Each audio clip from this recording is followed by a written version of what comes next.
Hello guys, good morning, good afternoon, good evening, good night, wherever you are or whatever time you'll be watching this video. So guys, quick little video. So I'm scrolling through TikTok last night, and I did a video the other day that spoke about social media being the devil's playground, right?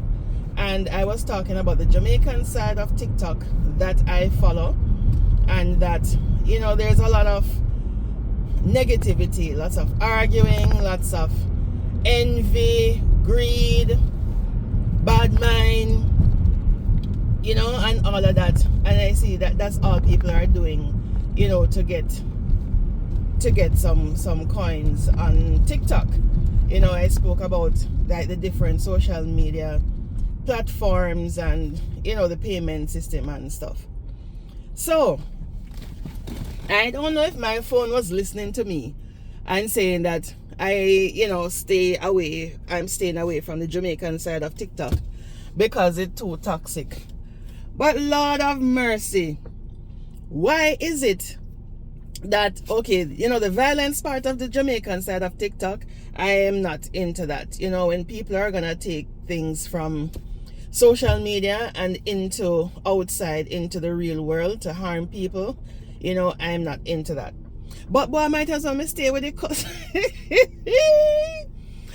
Might as well stay with the cussing, because my phone carried me go on TikTok last night, and the part of TikTok it carried me to was some place called 304 TikTok. So me in my dainty self saying, what the heck is 304 TikTok? And I search comments and I search to find out what the heck is 304. Only for them to decipher and say that those numbers are actually letters and they're in reverse. So the 3 is E, the 0 is O, and the 4 is H. So you turn that around and that is what you get. Now, a few months ago I saw this young Miss Goldie, I think it's Goldie she name, and I listened to about a couple of her videos, but I'm like, how is this on TikTok? When you watch movies or like in the real world, a lot of women and men, but mostly women, will hide this profession that they do. Yes, it is the first profession according to the Bible, but it is very taboo in the real world, and a lot of persons are ashamed to admit that this is the kind of job that they do, right?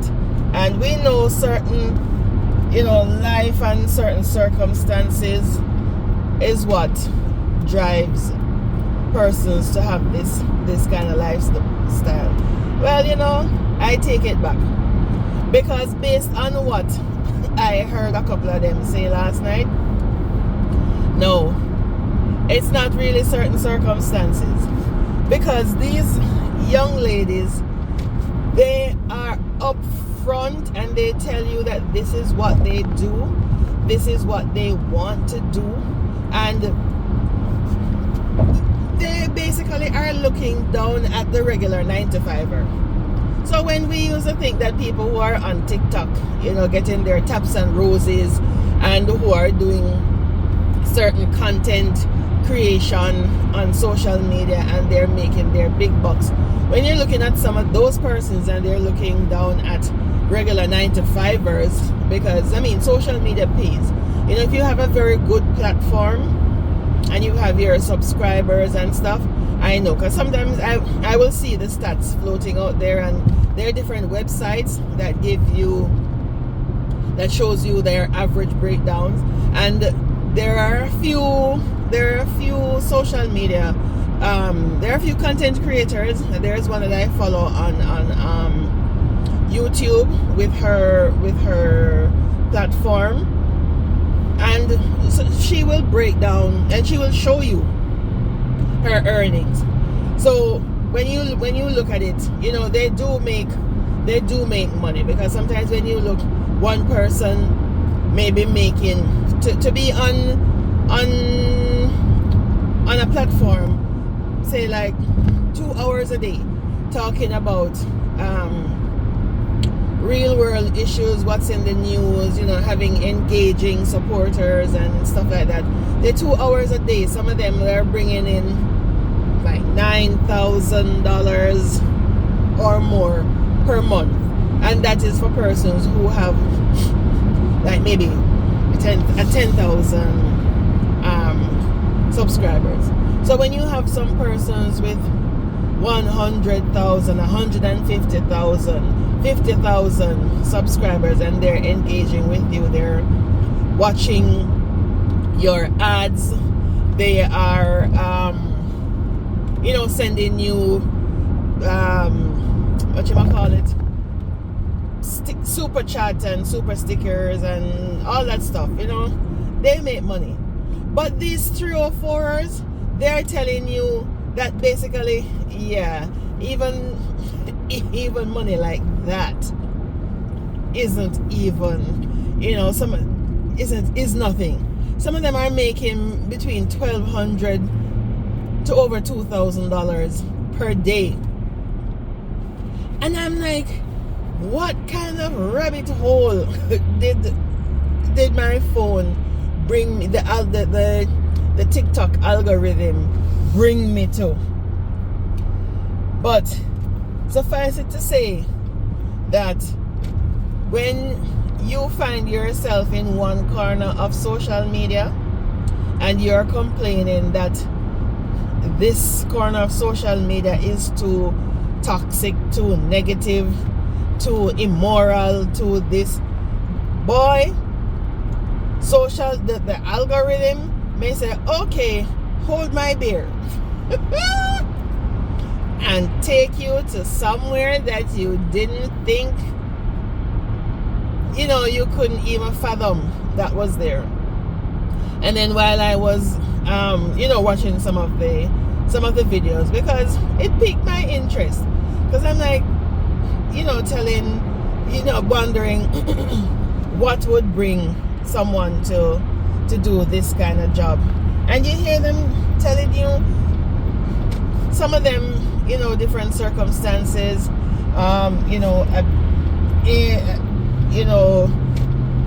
a not pleasant childhood, or even teenage years, semi-adulthood, you know, different things drives them. And yeah, some of them, they do have their education. Then there is this one young miss who she was blatantly telling you, she's saying that she's getting, before she started, she met a 304 who was apparently in the business for a long time, right? And when she was just starting out, you know, not making any money or whatever, the professional 304 was telling her, no, you need to, you know, stay in school, go back to school, get an education. And she was saying to herself, now this person is making X amount of money, well, a good deal of money, you know, in this profession, and she's telling me that I need to go get a job. And she's like, you know, to get a job, to go back to school. And she's saying, to go back to school, you'd need a job to be able to pay your tuition and all that jazz, right? And she's saying that, what kind of job was she, because she is undereducated, so she's saying, what kind of job am I going to be able to get to allow me to go back to school and live, you know, to pay tuition and stuff? Because she's saying the only thing she can do is get low wage jobs, like, you know, retail or in the fast food industry. So she's like, no, excuse me, she's like, nope, X that. I'm going into the 304 business. And she said she's in the 304 business. She's not going back to school. You know, this is what she does. But it was my bedtime, and you know, I couldn't watch any more. Excuse me, hiccup. I couldn't watch any more of the videos because I know, you know, they're probably just only telling you about the financial side of it, which depending on what you do, sometimes. But there is one that I saw, and she had said that one of her customers had called her and said that he wanted to run a train on her with two of his friends. And guys, you want to know what's the cost for that? My lady charged him 10K, and she was good with 10K, but she said that, you know, she had to have security, and they, you know, go in a hotel and all that jazz. And like, gosh darn it, 10 grand. But you know, yeah, you're gonna get the money, but I mean, you're kind of selling your soul for it, right? Are you happy? Well, it's not for all of us. I'm just thinking, you know, for me, yeah, that life is not for all of us. But they also, in the algorithm was also showing me, and the young ladies, they were also mentioning it, that there is the Jamaican 304 TikTok.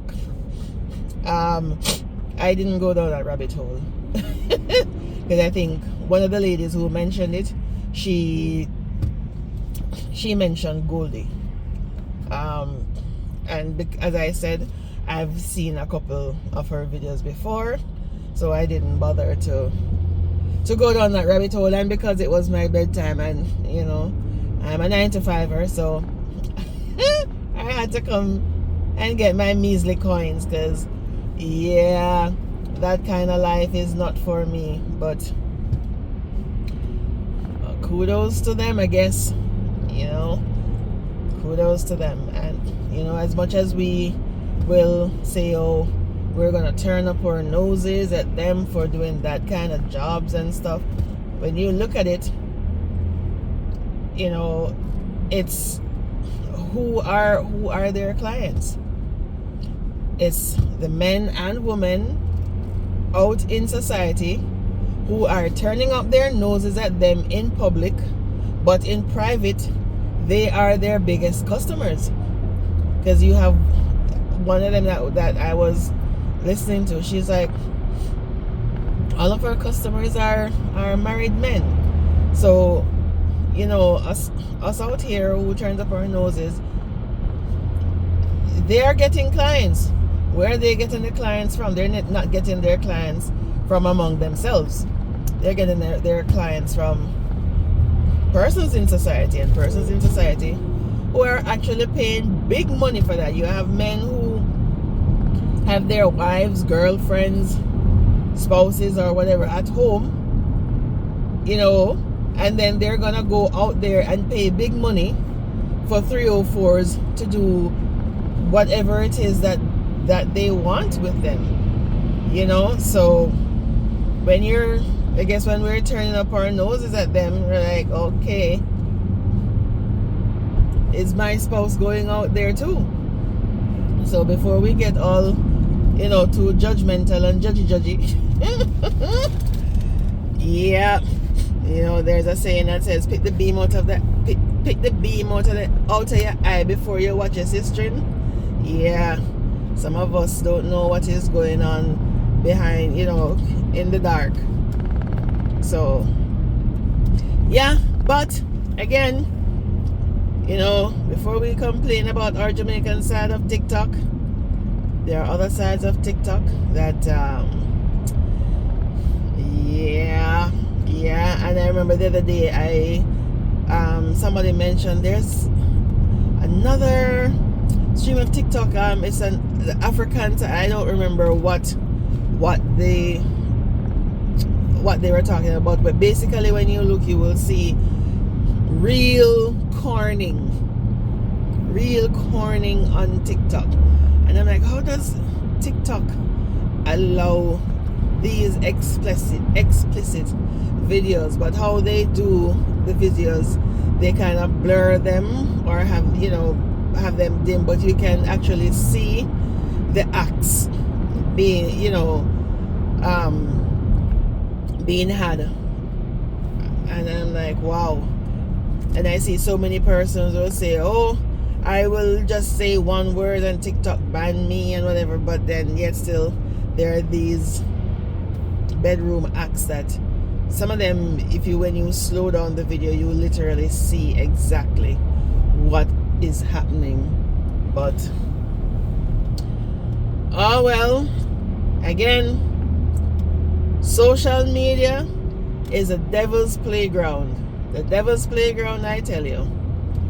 Alright, catch you guys on the next video.